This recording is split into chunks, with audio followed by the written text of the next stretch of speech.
Hello, and welcome back to Help My Business is Growing, a podcast where we explore how to grow and build a business that's healthy and sustainable. I'm your host, Kathy Svatina. An average person gets bombarded by hundreds of ads and other marketing materials on any given day, and it can get overwhelming. As a consumer, it's almost impossible to escape from it, especially in today's highly connected and digital world. But as a business, it's also hard for our messages to break through the blur of everyone else's content because the brain will naturally filter most of them out and choose only those that resonate and grab attention. So, the challenge that many businesses and growing businesses have today is how to communicate and spread the message clearly and effectively to rise above all this marketing and messaging clutter and reach the target audience. And this is what we're going to be talking about today. And just a heads up, if you want to come back and grab some of the nuggets of wisdom from our guest today, all of the episodes on this podcast, including this one, come with timestamps to topics that we discuss in the blog post as well. So you can find the links and the detailed topics in the episode's show notes. Our guest today is Orly Zeewy. She is an author, keynote speaker, and educator and brand architect. She has lectured at Wharton and taught in the Close School of Entrepreneurship at Drexel University and the University of Pennsylvania. She's a frequent podcast guest and writes extensively on topics related to entrepreneurship. Her articles have been published in national publications such as the Marketing Journal, Smart Hustle, and Lioness Magazine. Her book, Ready, Launch, Brand, The Lean Marketing Guide for Startups, was the #1 business book release on Amazon in April 2021. Orly also builds the DNA of startup brands and creates messaging that helps founders cut through the noise and scale in months, not years. Join us.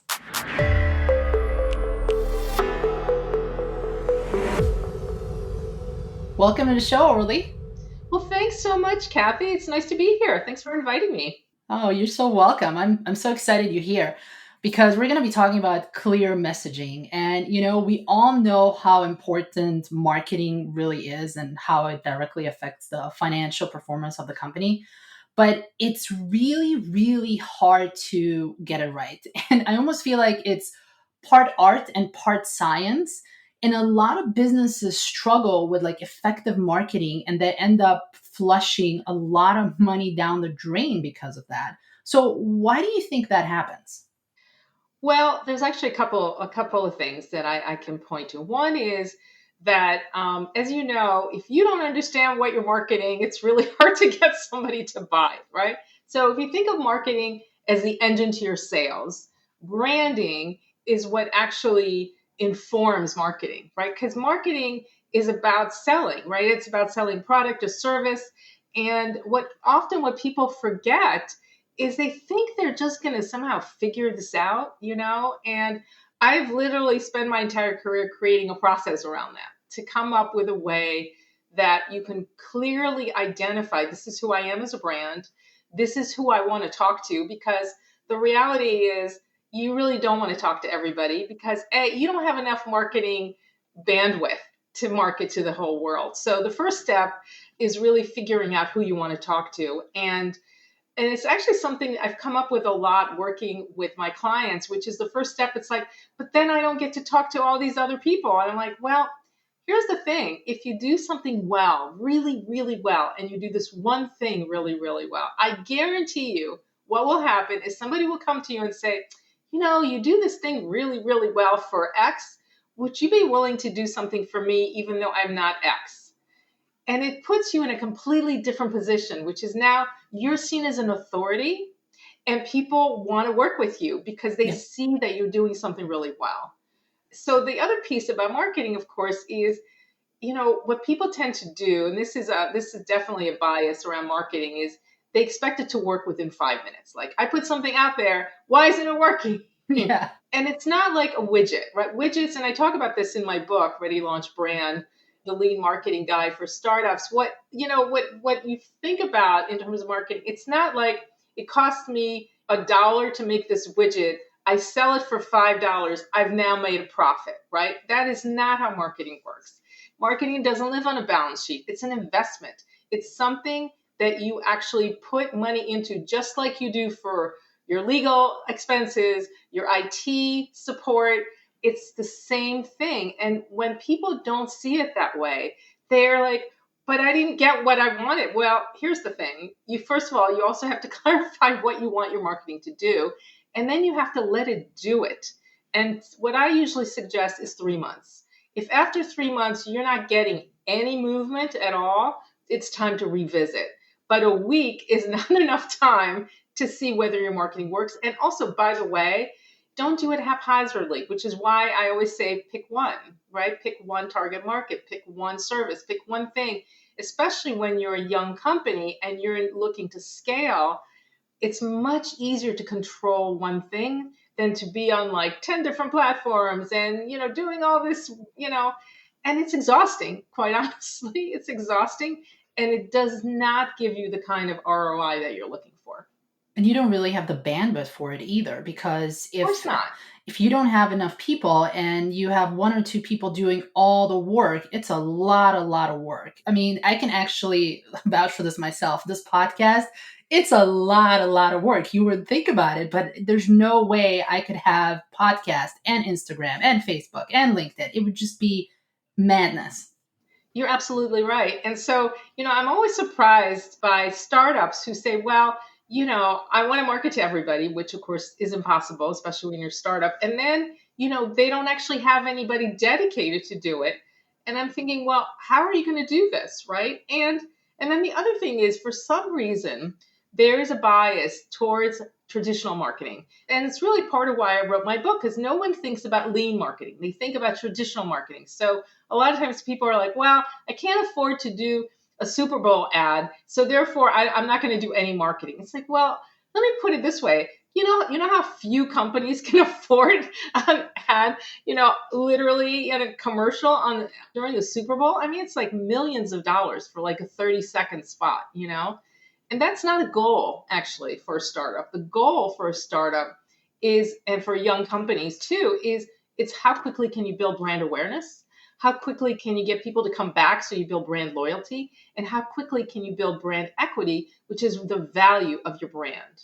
So let's talk about the difference between the traditional and the lean marketing. What would you say is traditional marketing versus the marketing that you talked about, the lean marketing? What are the main differences? And can a young company, a startup, also use traditional marketing in a way that serves them, or should it be more using this lean marketing?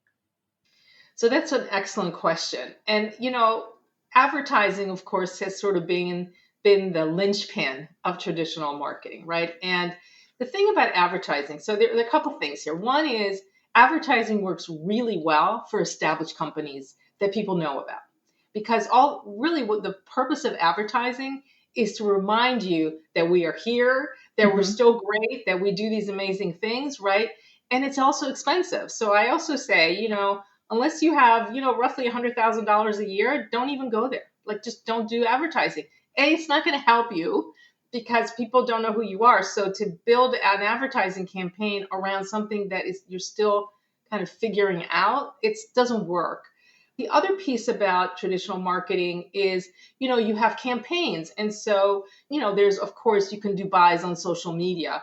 But here's the thing, for a younger company, to me, the most important thing, and this is a big piece of the lean marketing formula, is it's all about building brand awareness as fast as possible.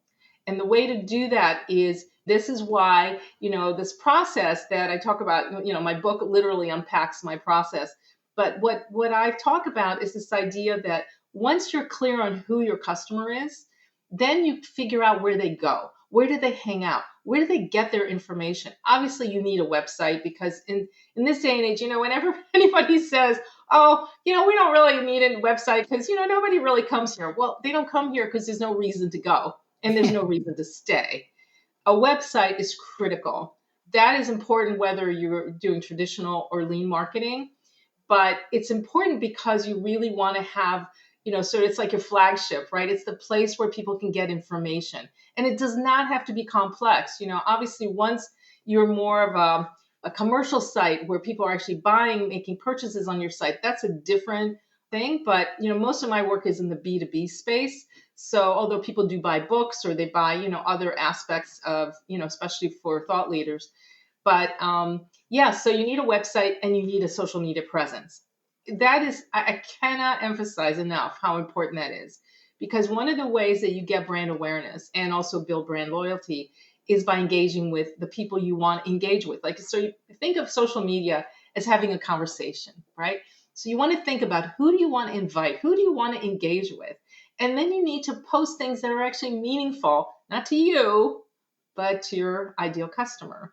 This is why understanding who they are, what matters to them, what keeps them up at night, is so important, because at the end of the day, you do not want to be a solution looking for a problem. You want to identify the problem that your ideal customer has, and you want to be that solution. And you want to make sure that they see it and they see you as the hero in their customer journey.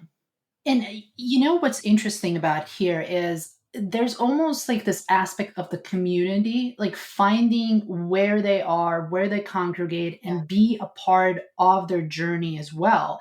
And I've seen this a lot. I like to eavesdrop on marketing and salespeople because it's not just, Yes. self-serving for my company as well, but also when I work with them in the finance aspect, I know how they think and I know how they think about the metrics and how to develop the business.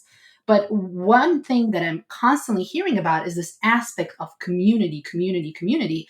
And that used to be more in like the B2C space, but now it's moving a lot into the B2B space as well, right? Yeah, absolutely. And I'm so glad you mentioned community, because what social media has done. So, social media, this was in an Atlantic Monthly article many years ago that basically identified social media as the new town hall. And I love that, because it's really this idea that we congregate there. I mean, you've got 1.7 billion people, monthly users on Facebook, 1.5 billion monthly users on YouTube. I can't even remember how much content is being downloaded every minute. You've got something like, what, 10,000 tweets a second or something like that. I mean, it's just insane, the numbers, right? So you are de facto, the moment you're on social media, you are literally in a community. As a brand, what you want to do is you want to make sure, this is why, again, we go back why clarity is the first step. Because if you don't know who your ideal customer is, how do you know where to go? How do you know what kind of community you want to build?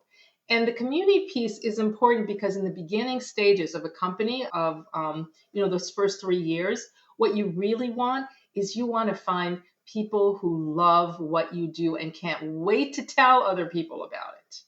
And that happens in community, right? And as it turns out, people are much more likely to believe what people say in their network than they do when you talk about it on your website.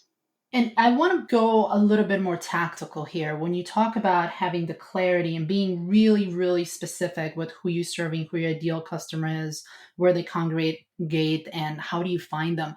Like, how do you actually, is there a process where you can define this is my ideal customer? And I know we have the ideal customer persona where you're supposed to say, well, this is what they read, this is what they do, there's this marketing exercise. Is that what you're talking about, or is there another process that you do? I actually don't use personas, because when I work with startups, they don't know, it's too early, right? I mean, Yeah. especially young and younger companies, they may not have that information. So instead, what I do is an empathy map exercise, which I ask you to put yourself in the shoes of your ideal customer again. And it could be an aspirational customer, it doesn't have to be somebody real.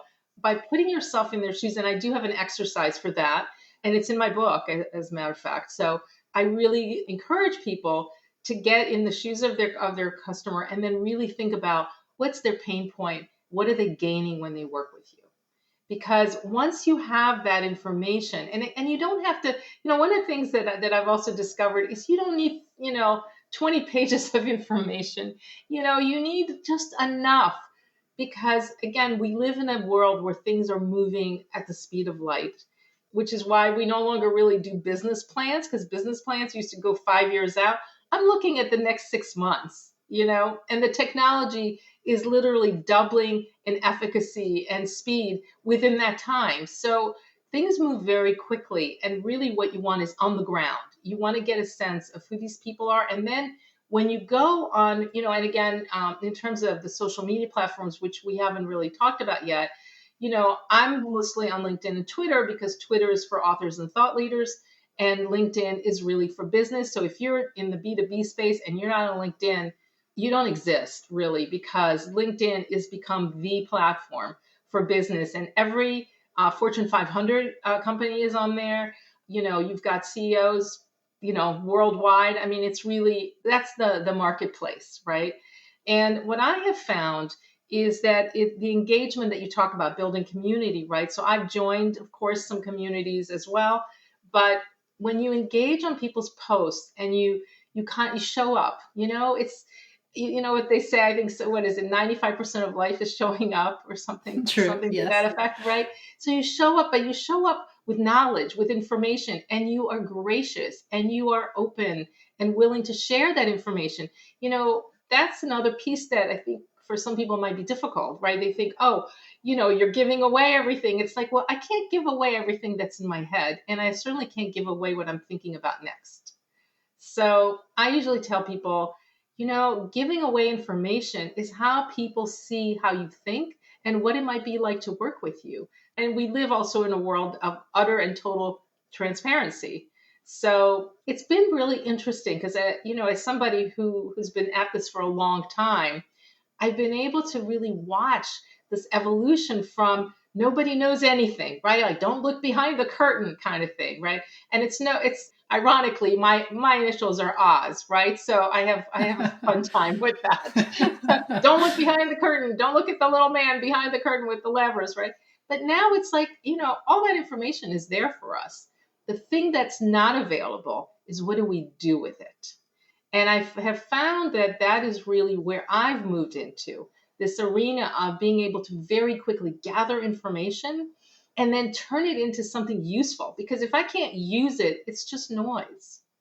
And it's not just the noise, it's also the context is important as well, to look at the information and figure out what is it that it's specific to you that would help you. Because I cannot tell you how many times I have looked at a certain thing that I wanted to do and someone actually laid it out for me on a piece of paper or on a post or whatever it was, and I said, there's no way I'm going to do this myself ever. Never. No, well, that's the other thing, you think, oh my God, like when I wrote my book and people said, I wrestled with, should I have all my exercises there? And then I realized I was talking to my editor and he was like, well, it's not like people are going to be able to really do, like they're going to try doing it and then they'll realize that they really need you. And I think we are underestimating both how overwhelmed people are, how time, they just don't have the time to do this. And also for you, it's easy. I mean, I've been spent, 25 years just on this process. So yeah, for me, it's easy. And also the last piece, which is, I think, the most important thing, it's impossible to do it for yourself. I can't even do it for me. And this is what I do. It's hard. I think it's harder, even if you're an expert in that particular field, because you do not have, you're so emotionally invested in it, you're so close to it that you just cannot see the forest from the trees. It's, you're walking on the ground, but you really need to be the 10,000 foot up to actually see all the territory, not just what's straight ahead of you. You're making such an excellent point. And actually, one of the things I talk about is this idea of, the ugly baby thing, right? Where nobody wants somebody to call their baby ugly, right? So we tend to be, and as a mother who's raised kids, I totally, that resonates for me, but you don't have to be a parent to understand that, because most founders think of their startup as their baby. So for you to call your baby ugly, which literally means obviously it's not ugly, but it doesn't work. There's something you've got to fix or change or shift. And you're so close to it that it physically hurts to do that. But to have somebody stepping back enough who's not vested in the outcome, right? I can say to somebody, well, here is what you're saying. Is this what you really want to tell people? Is this what you're really about? And what happens is, when you can kind of step back a little bit and see it from a different perspective, then often, people will say to me, yeah, my name really doesn't work, does it? And I said, well, you might want to revisit that, right? Because sometimes the name also doesn't fit. But websites are notorious for being, nasal gazing, right? You go onto somebody's homepage. I have no idea what this is. I have no idea what you do. And I have no idea if this is something I even want. And you're already trying to sell me. Like, I literally walk, I land on a homepage, and I think this is one of the worst things. You land on a homepage and immediately something pops up that they want you to sign up for. It's like, I don't know what this is. What am I even signing up for? And they're doing this because they want to capture your email, which as a businesswoman, I totally get. Of course, you want to capture emails, but do it in a way that feels respectful to your visitors, because nothing shuts people down faster than having them feel like they're being sold, right? And somebody said to me, and I don't know who said this, but everybody but wants to buy, but nobody wants to be sold. It's true. And you bring a good point about this conversation that I've been also hearing about in through the grapevine about gated content. And a lot of companies are now going away from the gated content because they Yeah. are realizing that the leads that are getting through these lead magnets, the email addresses, you have to have a lot of salespeople calling these people that are not really qualified because the emails or the phone numbers they give you are just practically crap, unfortunately, right? They are not even valid. And from a consumer perspective, for me, I always appreciate when a company actually ungates their content.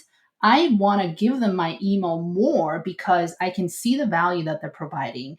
And it doesn't have this transactional piece to it, like, hey, if you want this information, give us our email address. But I could see them that they're serving with value. So I want to ask you, what is your philosophy on the gated content? So yeah, you're spot on about that. Yeah, I think to me, information is only useful if I know what to do with it. So I don't really believe in holding on to it and only letting you see a little bit of it, and only if you sign up. Like my website, when you land on it, there's tons of information, right? There's and I've got all my articles, and I've got all my thought leadership. It's all right there. And because I believe that the more you share with people, the easier it is for them to start to see who you are and to understand whether or not you could be a fit for what they need. And I do that, I hate being sold, and I hate these, like, buy now, buy, right? And it's like, oh, these newsletters. First of all, can I just say, I never read these newsletters ever. And so I don't have one because I have a bias against newsletters. Not to say that at some point I'm not going to, I'm thinking about building courses and webinars, and there's going to be other stuff, right? Other products. But the newsletter, it's like, first of all, it's so onerous to have to come up with something, every month, every quarter. It's a lot of work, right? It's like a podcast that you're doing 10 times, 12 times a year. That's a lot of work. And I think that people are so burnt out on newsletters. What they want is just in this 6 seconds, which by the way is as much time as you have, right? When I land on your homepage, it might be 5 now.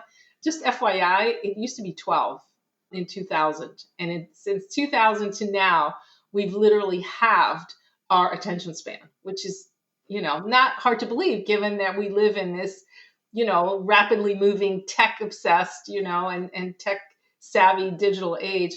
But what I'm finding is that all I'm really doing, and you're just getting my thinking about it. I want to open a conversation. I want to build relationships. Relationships are not built on newsletters or on, email. Give me your email. Relationships are built when there's a trust that the other person is not trying to sell you. They're trying to inform you. They're trying to educate you. They're trying to, they're sharing information. I mean, I share information all the time. I do webinars, seminars, workshops. It's just I open it all up and I answer people's questions, because what I've realized is nobody is going to be able to replicate what I do, because they're coming at it without any of the knowledge that it's taken me 25 years to figure out, right? So I don't know. I find that the more open I am and the more I share, the better relationships I'm able to build. And those relationships, I mean, I had somebody contact me 20 years after we had met and gave me an amazing project because they remembered that at that time, I was sharing all this information and helping them solve a problem. And I mean, that's an amazing thing to have somebody reach out to you 20 years later through LinkedIn, I might add, to say, I'd like you to come in and talk to us about doing this project. That's absolutely amazing. And I think a lot of it has to be, I think we should be talking about also being consistent in your messaging as well, right? I think Yes. that's a piece that comes into it too.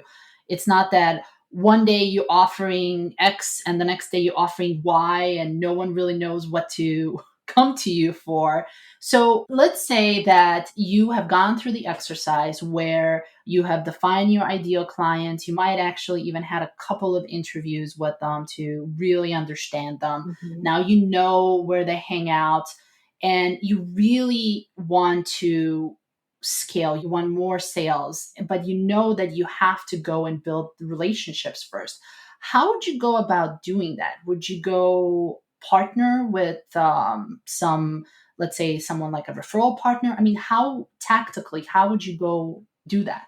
So again, a really good question. And I think strategic partnerships are definitely the way to go as you're scaling because especially one, that's been around for a long time, you've already got the trust factor because I mentioned that. That's really important.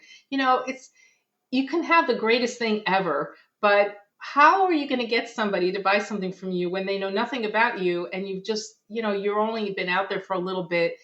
So again, it's back to that building brand awareness. The other thing I want to mention is, messaging is huge, right? Because you said, you have to be consistent.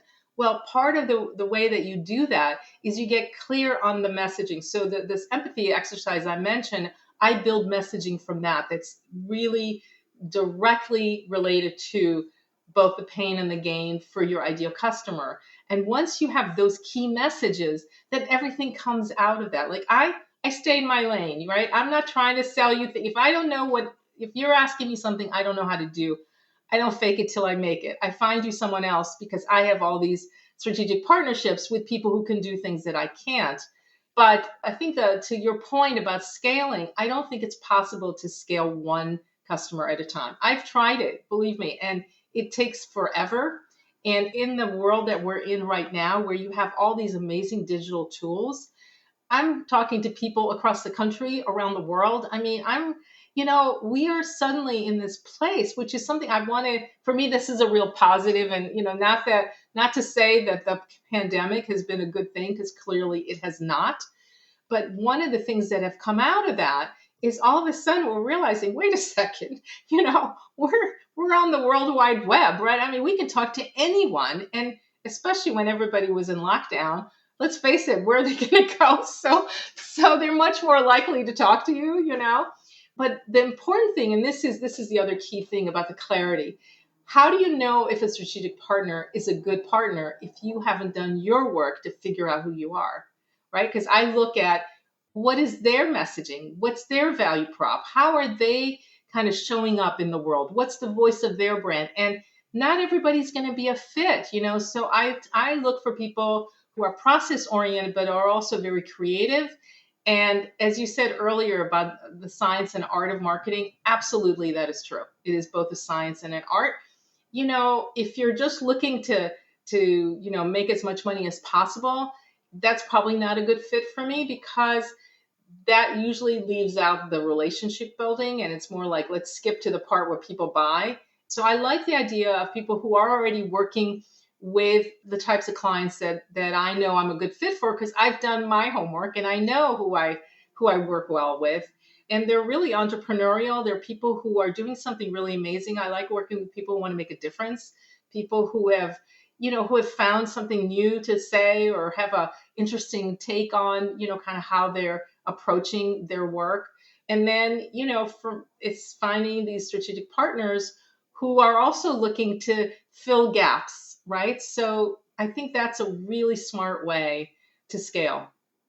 And what I've also heard there as well is that strategic partnerships are also, in a way, an extension of your brand as well, correct? Absolutely, which is why it's so important that you connect with the right ones. Because nothing, I mean, once you know how it is in the social media sphere, you make a mistake, that mistake lives on forever. I don't care if you've deleted it, it never goes away. So you also want to be careful that the people you partner with, which is why you want to do your research. You're not just going to connect with anybody. So which is why social media is such a great tool because it allows you the time to build a relationship. See, go not just go on their website and have some informational Zoom meetings, but really talk, maybe even talk to their customers or see, attend one of their webinars to see how they talk about what they do, and really get comfortable, because I'm not talking about having 100 partnerships. I'm talking about a handful, maybe a couple, maybe three at most, right? So you can do the work, and it's easy to do. This is where the technology is really your friend, because you can get that information. I mean, I'll tell you, and I've taught students this. So you can go on Facebook. What I love about Facebook is if you look up companies on Facebook, what you get is their culture, which I think is so fascinating. And you will see how different those cultures look just by what they post. Are they doing, are they all dressed up for Halloween, or are they like all straight lace and corporate, right? That tells you a lot about the company. Plus, of course, you can go in on their about section. It tells you everything: when they were founded, how many, what their revenues. I mean, this is the part where I have to say it takes time to do it, which is why I would suggest only doing this for a couple different partners. But you can get everything you ever wanted to know about this company. And then again, if you've done your work and you know how you connect with them, you can say, yeah, that really sounds like it's a good partner. And then of course, you try it out. You take it for a test drive. You say, well, I'm talking to people about doing joint webinars because I feel like that's a good way to see how they are. I'm finding that's kind of a fun thing, because then, everybody's got some skin in the game, right? Yep. And then we see what comes from that. I want to switch gears a little bit here. And one question that I always, as a finance person, get asked is, how should I price?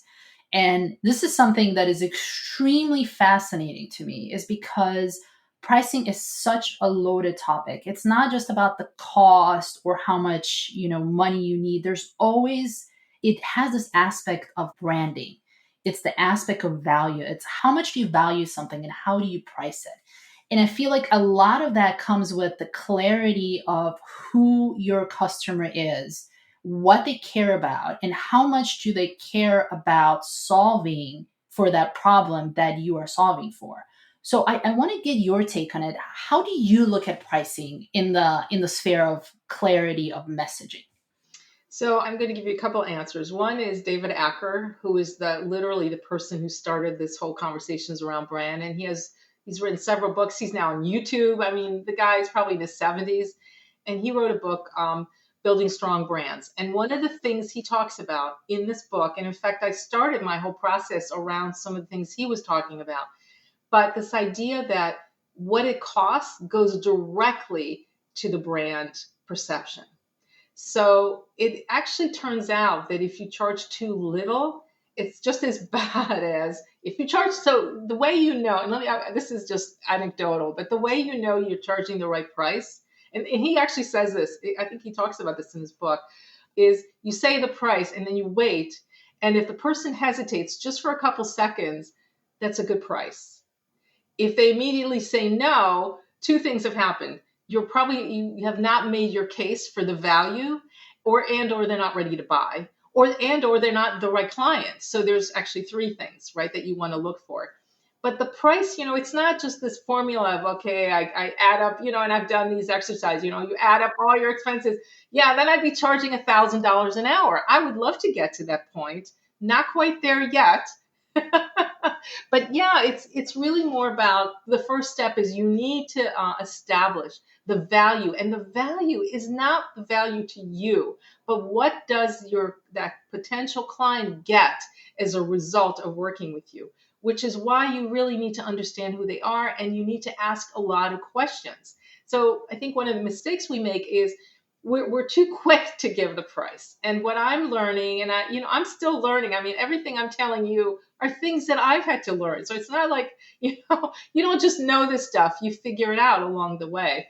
But one of the things I'm discovering is you want to keep asking permission, right, to continue this conversation. And when you get somebody on the phone and they look like they could be a potential customer, potential client, you want to first establish, is this something that they value? Is this something they're struggling with?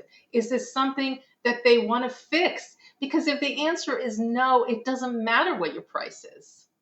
Again, it's like, you want to slow it down a little bit to try to really, because by asking these questions, it also shows that you're really trying to come up with something that's going to work for them. And so I struggle with this a lot, and I have, especially, post pandemic, I've had to completely rethink my entire practice because everything I was doing before is no longer what I do because, we're not meeting in person and, things have shifted. But I think, the pricing is, I would say and especially I would say for women, because women tend to have a harder time with this question. Ask a man who does what you do, what they charge, and then charge accordingly. I'm always shocked by this. It's like, really? You charge this much money? What have I been doing all this time? Oh my God. And they do it so like, yeah, that's what I charge. Okay. I love that. Orly, well, this has been absolutely delightful. You gave us so many good tips on how to do our customer personas, how to clarify a message, pricing especially. I absolutely appreciate that. So I always ask this question for every single guest that comes on this podcast. And this is, what is the one thing that our listener can do to clarify their message? Something very simple that they can do in the next week or so to get them closer to that message that is really tight and will resonate with their market. So this is actually a super simple thing you can do. Create a survey and send it to your clients. And I would say 3 questions. And one of those questions would be, what do you get from working with us? Another question would be, how something about your website, just or something about your and what they're getting from, and what could be improved. And then the last thing would be, how has working with us changed your life, your business? You want to get a sense of what you've done to help them. And I think if you do those things, and you can do Google Forms, you can do SurveyMonkey, it's something really simple. I mean, how quickly can you put a form together? 15 minutes. I mean, and if you already have a client base, you're going to get a lot of really good information. And then I hope you would call me because I can help you figure out what to do with all that information. So if they do want to call you, where can they find you, Orly? Okay, so obviously you can reach out to me. I'm on LinkedIn. I'm the only Orly Zeewy, so it should not be very hard to find me. You can reach out to me, orly@zeewy.com. You can go on my website, and there's a link to my calendar, which, that's easy enough. I'm on Calendly, so you can find me there. But I would suggest start out by connect with me on LinkedIn and let's schedule. I offer a complimentary 30-minute audit or review of your LinkedIn or your website, or, we can talk about really any of the things we've mentioned here. I'm happy to do a 30-minute with you and then see if I can be of help to you. Awesome, Orly. Thank you so much for coming on the show. It's been my pleasure. Thank you so much, Kathy. Really enjoyed our conversation.